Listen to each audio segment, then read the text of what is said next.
Bonjour frères et sœurs, chers amis qui nous visitez ce matin, que la grâce de Dieu repose sur chacune de nos vies.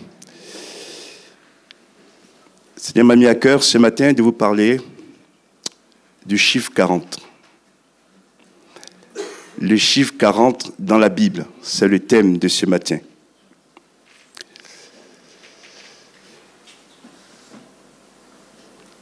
Ce chiffre 40 nous parle d'un temps nécessaire à la maturité de la vie. Et j'ai pris quelques exemples dans la parole de Dieu. D'abord, le premier exemple, c'est Noé. Le chiffre 40 au temps de Noé, qu'on va lire dans Genèse chapitre 6, verset 12. Genèse chapitre 6, verset 12.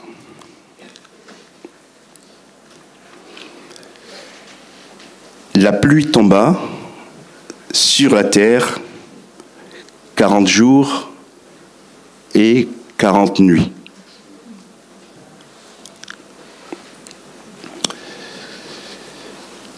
Au temps de Noé, donc, les hommes s'étaient livrés à la corruption, à la violence, au péché. Et Dieu a pris la résolution de détruire ce monde. Il va faire pleuvoir sur terre la pluie pendant 40 jours et 40 nuits. Dieu aurait pu choisir d'autres chiffres. Je crois qu'il a quelque chose à nous dire aussi ainsi. Le déluge va emporter tous les peuples de cette époque, sauf Noé et sa famille, 8 personnes. Dans 1 Pierre chapitre 3 verset 20, il est dit que seules 8 personnes furent sauvées. Le chiffre 8 dans la parole de Dieu, c'est le chiffre de la renaissance. D'un nouveau départ. Et c'est avec eux que Dieu va répandre les hommes, les femmes sur la terre. 40 jours et 40 nuits. Déjà, quand il pleut quelques jours, on a vu les images, hein? C'est terrible. C'est terrible. Et je ne crois pas que Dieu veuille détruire les habitants de la terre, le monde. Parce que Dieu est sage, intelligent et compatissant. Mais ce que je voudrais montrer ainsi ce matin, au travers de ce texte, c'est que il y a un moment donné, il ne faut pas que l'homme exagère. Il y a des limites. Et là, ils ont été prévenus plusieurs fois. D'ailleurs, je vous le dis, pour ceux qui ne savent pas, ou je le rappelle, que Noé a prêché la parole pendant 120 ans. C'est au bout des 120 ans que le déluge est tombé sur terre. Donc, il y a eu de la patience.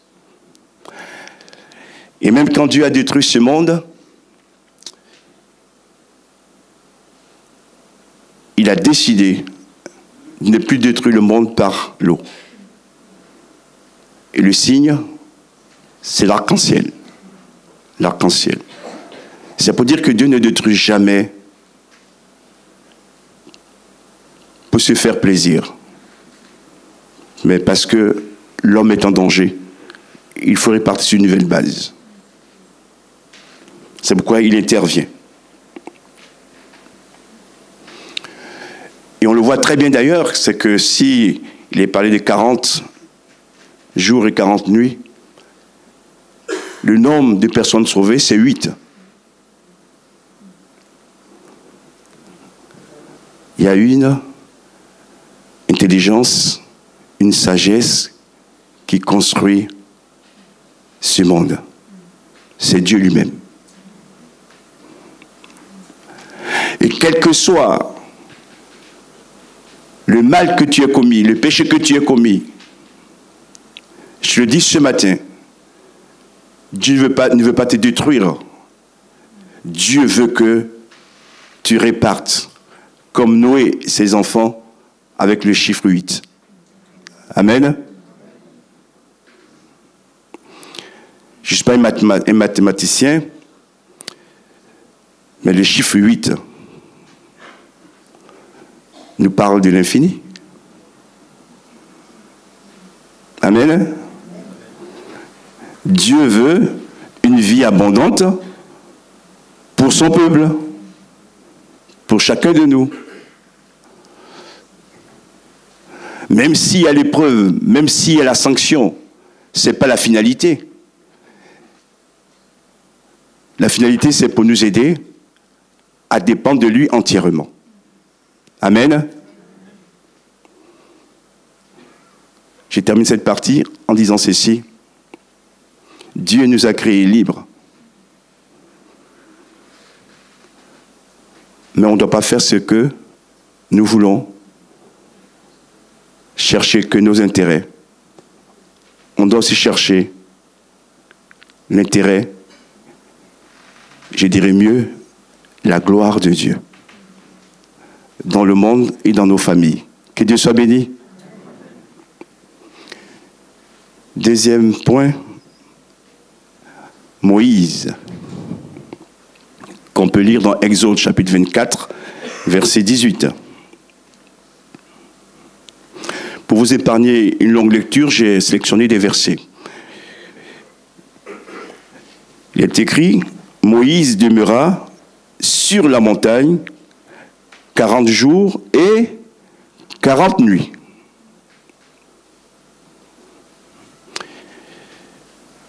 Ils ont traversé la mer Rouge, ils sont dans le désert, ils vont en direction des Canaan. Ils arrivent au mont Sinaï. Et Moïse va monter sur cette montagne, il va demeurer 40 jours et 40 nuits. Je vous pose une question. Pendant les 40 jours, 40 nuits, est-ce qu'il a mangé et bu ou pas? Non. Bonne réponse. 40 jours, 40 nuits sans manger ni boire.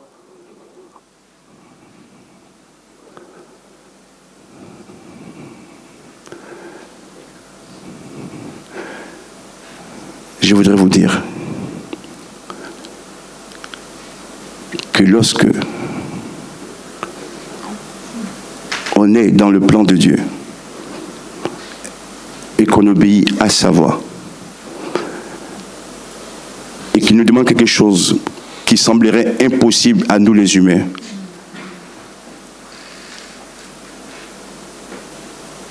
parce qu'on est dans son plan, on peut le faire. Amen. On peut subjuguer le corps et laisser l'esprit prendre toute la place. Je l'ai dit aussi pour moi, frères et sœurs. Qu'est-ce qu'on mange bien dans nos départements, notre pays? Mais des fois, il y a des combats qui demandent que nous jeûnions et prions. Sans forcer personne. Mais si on compte sur la grâce de Dieu, Dieu nous aidera à le faire. Gloire à Dieu. J'aimerais tout de suite ouvrir une parenthèse pour dire à certaines personnes, ce n'est pas parce que j'ai dit ces choses ce matin qu'il faut exagérer dans le jeûne de prière. Et surtout, n'imposez pas vos jeûnes de prière aux autres. Chacun va à son rythme. D'accord? Mais ici, la Bible nous montre qu'on peut soumettre la matière à l'esprit. Quand Dieu nous remplit, quand Dieu nous visite, on est rassasié de lui. Ce qui est autour de nous devient secondaire. Amen.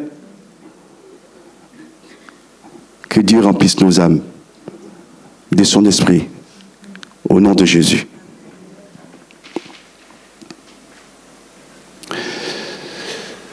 Quand on prend les différentes tranches de vie de Moïse, le chiffre 40 apparaît aussi.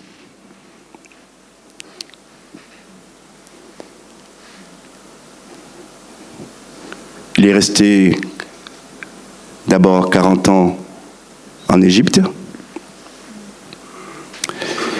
après 40 ans dans le désert, et 40 ans au service total de Dieu, pleinement de Dieu.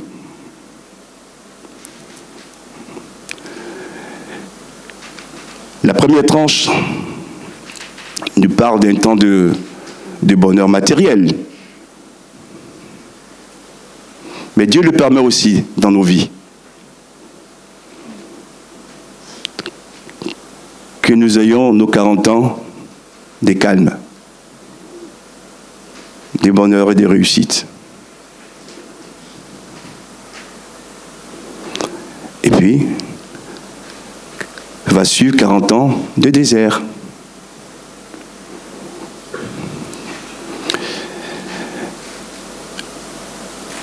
Vous comprendrez ici, frères et sœurs, ce n'est pas Moïse qui détermine sa destinée, c'est Dieu.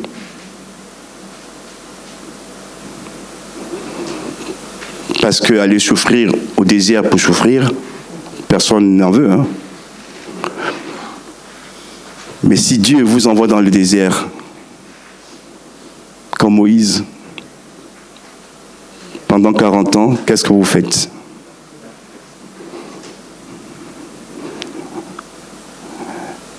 Est-ce qu'on râle, on murmure ou on accepte?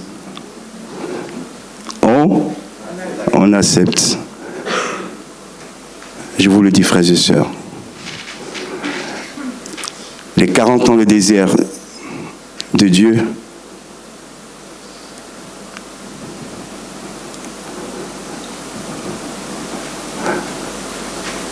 valent mieux que les 1 jour de bonheur du monde. Je n'aime pas même bonheur, plaisir du monde. Plaisir. Dieu sait ce qu'il fait. Finalement, quand vous prenez Moïse, il est en formation. Les temps de richesse, temps de désert, tout cela contribue à le former. On voit apparaître sans cesse le bien et le mal. Comme nous aussi, dans nos vies, nous traversons le bien et aussi le mal. Mais le tout, c'est que nous puissions tenir bon et rester fidèles à Dieu. Est-ce qu'après le désert de 40 ans, Moïse a abandonné Dieu? Non. Il est toujours resté avec lui. Mon frère et ma sœur, si tu traverses le désert en ce moment, ma prière, que tu restes toujours attaché à Dieu.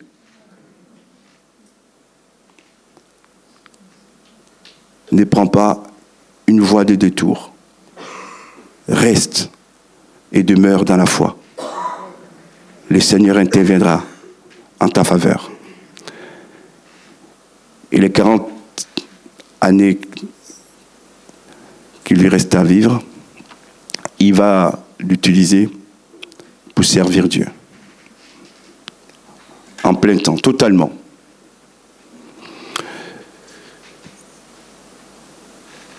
Il s'est de plus en plus attaché à Dieu. Et la Bible dit d'ailleurs, à part Jésus, mais aucun homme de Dieu, en rapport avec les miracles que Moïse a fait, il parlait face à face avec Dieu. Aucun autre homme de Dieu n'est plus grand que Moïse.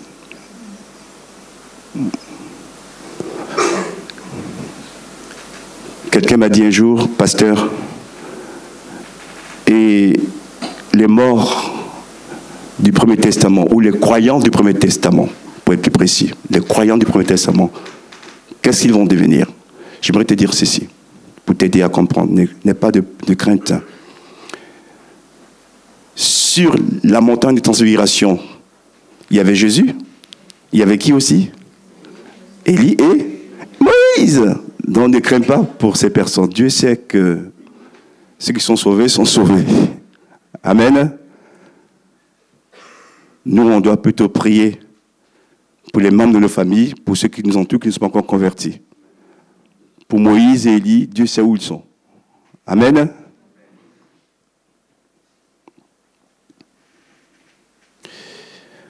On va passer maintenant à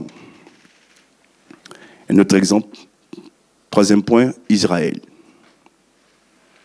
Israël. On va lire dans Nombre, chapitre 14, verset 33.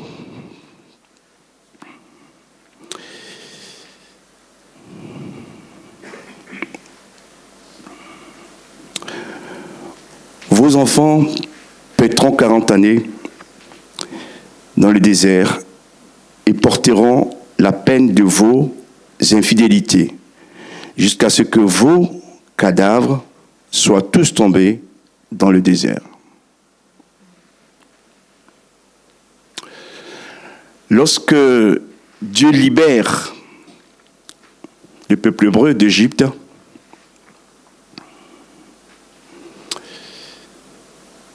ils avaient 11 à 2 semaines en passant par la côte pour arriver à Canaan. Mais il y a eu des murmures, d'incrédulité. Et Dieu va leur imposer de passer par le désert, qui va durer 40 ans. Et la Bible précise d'ailleurs, vos enfants paîtront 40 années dans le désert et porteront la peine de vos infidélités, jusqu'à ce que vos cadavres soient tous tombés dans le désert.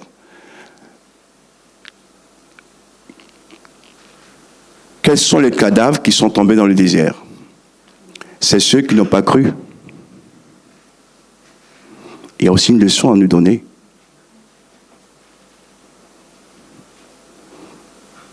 Pour entrer dans le pays promis, Canaan, il faut avoir la foi.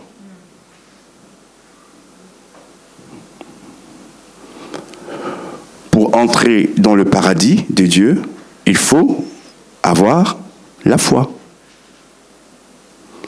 Pour voir la gloire de Dieu dans ma vie, dans nos familles, il faut avoir la foi.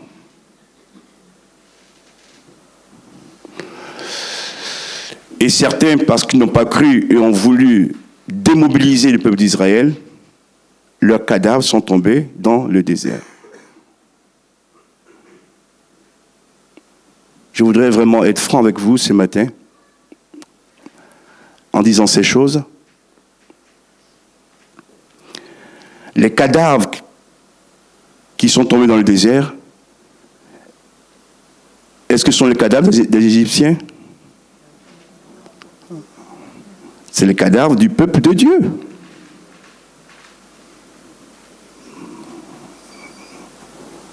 Voilà. Seigneur, nous voulons allez tous jusqu'à toi. Que l'incrédulité, le doute ne fasse pas arrêter certains au milieu de nous. Ce matin, guéris notre foi. Guéris notre intérieur. Notre désir, c'est que tous ensemble, nous puissions traverser ce monde pour atteindre ton paradis. Grâce à toi. Merci Jésus. Oui, Dieu juge le monde, mais Dieu juge aussi son peuple. Amen. Soyons donc vigilants et restons toujours sur nos gardes en mettant la parole de Dieu en pratique. Le désert de 40 années fut un temps aussi où il fallait épurer le peuple de Dieu. Émonder le peuple de Dieu.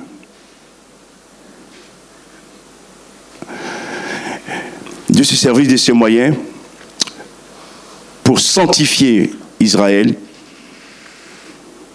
pour le monder, pour lui dire, c'est parce que je vous ai choisi comme peuple que vous pouvez tout faire. Car je suis saint et je veux un peuple saint également. Et des fois, c'est vrai que Dieu nous émonde, ça ne fait pas toujours plaisir. Quand il faut tailler. Et en plus, quand on taille là où ça fait mal.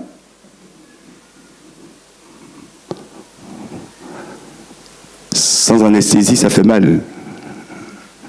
Mais c'est pour notre bien, nous. Nous sommes en pèlerinage. Que le Seigneur continue de nous tailler les uns les autres. Pour être conforme à son image. Frères et sœurs, quand Dieu nous taille, nous émonde, il nous rend aptes à entrer dans sa présence et dans son paradis. Amen. Je le dis avec mes mots à moi. Donc c'est un mal pour un bien. On se comprend? Ne restons pas rivés sur le mal. Derrière, il y a le bien qui arrive. Que Dieu ce matin nous encourage encore par sa parole. Et d'ailleurs, Israël, une sœur a prié pour Israël ce matin. Tous les grands peuples anciens ont disparu. Israël demeure toujours.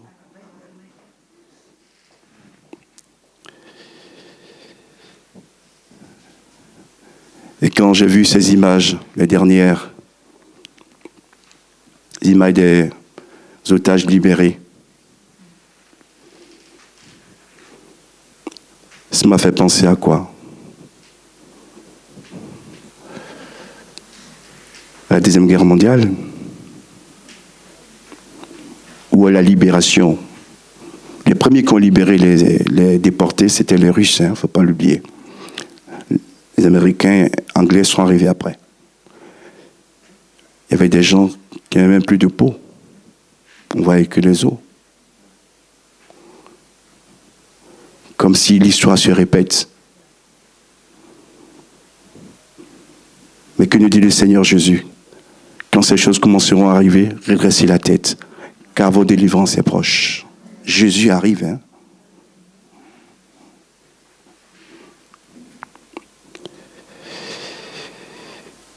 Enfin, quatrième exemple, Jésus lui-même.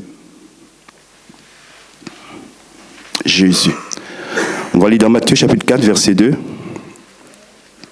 Matthieu chapitre 4, verset 2. Après avoir jeûné 40 jours et 40 nuits, il eut faim.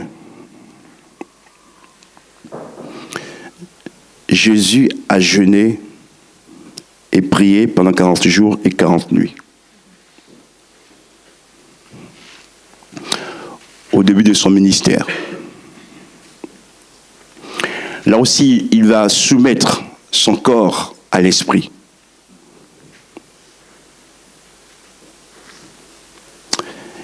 celui qui dira cette parole d'ailleurs, l'homme ne vivra pas de pain seulement, mais de toute parole qui sort de la bouche de Dieu.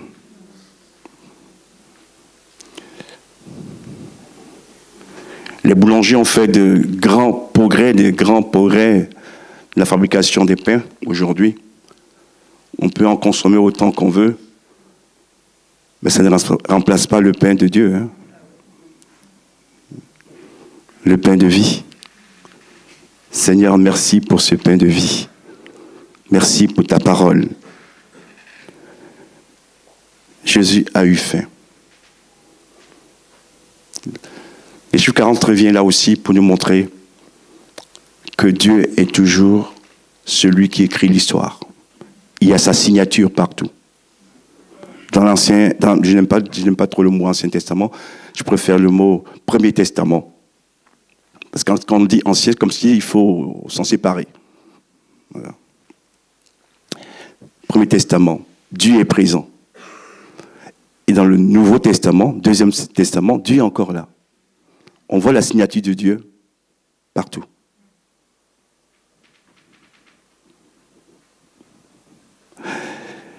Luc chapitre 4, verset 2.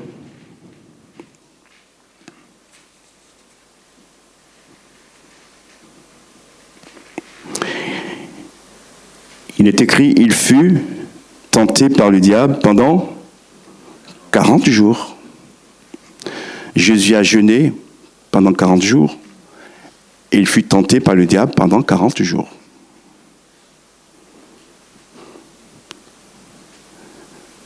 Ce que je voudrais vous montrer ici, c'est que la durée du jeûne correspond à la durée de la tentation. Il y a une leçon pour nous.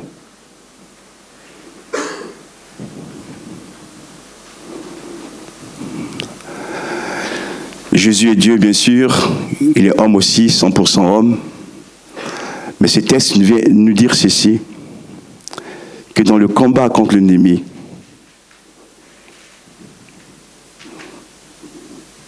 il faut que nous prenions les armes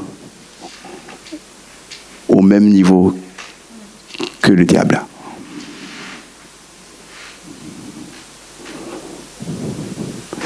Il n'a pas jeûné 38 jours, il a jeûné 40 jours.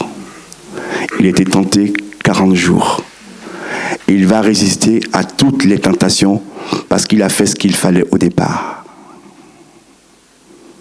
Seigneur, aide-moi, aide-moi. On est dans les chiffres. Si tu dois jeûner pendant une semaine,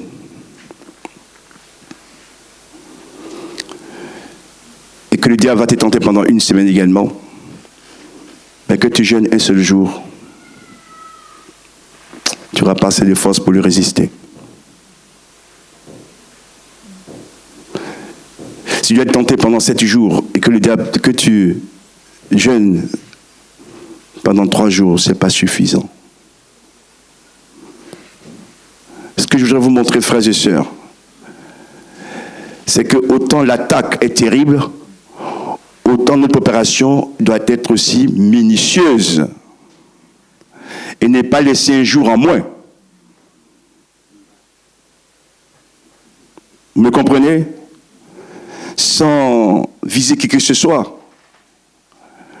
Pour faire face à certaines épreuves, il faut avoir des ressources.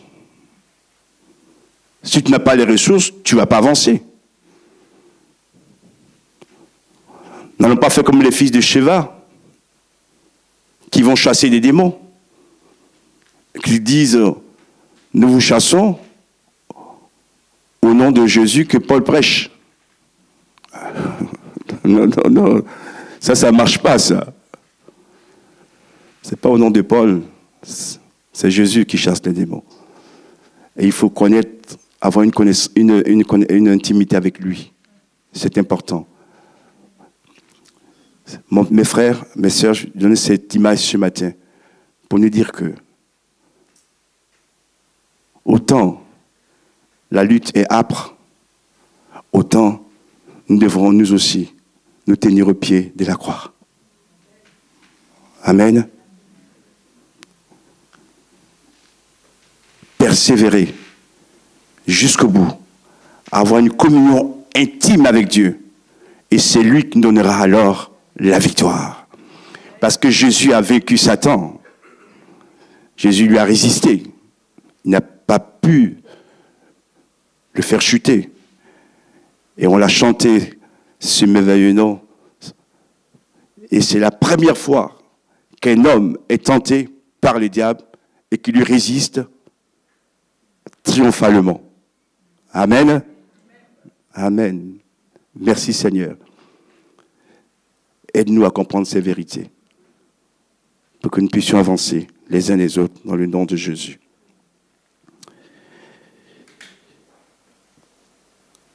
Je vais bientôt finir. Les apparitions de Jésus. Actes chapitre 1, verset 3. Après sa résurrection,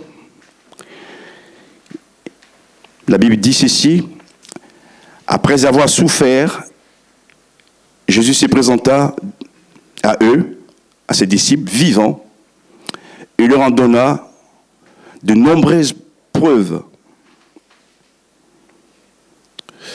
pendant 40 jours. Pendant 40 jours. Il se montra à eux et parla de ce qui concerne le royaume de Dieu. Là aussi 40 jours. Il aurait pu rester 10 jours, 20 jours, c'est 40 jours.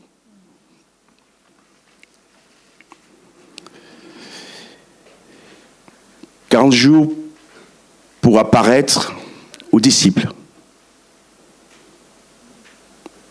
Des centaines l'ont vu. Et pourquoi il fait ça? Parce que, frères et sœurs, nous avons besoin,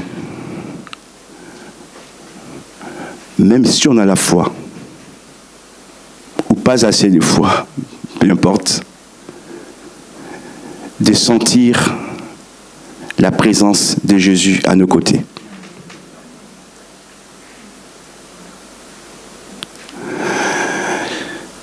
Et quand il sait que tu as besoin de le voir, il se manifestera à toi. De plusieurs manières, il va se manifester. Parce qu'on en a besoin, les disciples en avaient besoin. Il aurait pu rester que 10 jours et puis repartir rapidement, mais il est resté 40 jours. 40, c'est le chiffre de l'épreuve. C'est aussi le chiffre de la fin de l'épreuve. On passe dans une autre dimension. Et parce qu'il a aimé son Église, les disciples, il va se montrer à eux, parce qu'il sait qu'ils sont des humains et que c'est important pour eux de le voir. Et il va leur parler du royaume de Dieu, des choses de Dieu, pour qu'ils soient enseignés et éclairés. Conclusion.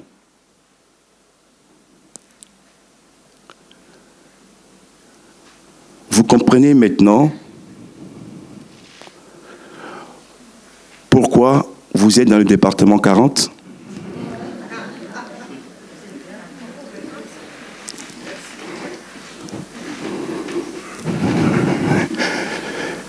C'est le chiffre de l'épreuve. Mais 40, c'est le chiffre aussi de la sortie de l'épreuve. Amen. Et 40, c'est le chiffre de l'acquisition de la maturité. Que ce matin, par cet enseignement, nous puissions grandir tous ensemble, mûrir tous ensemble et mieux apprécier le plan de Dieu dans nos vies. Seigneur, bénis ton peuple. Bénis nos cœurs, et à toi revienne toute la gloire. Au nom de Jésus. Amen. Merci pour ta parole.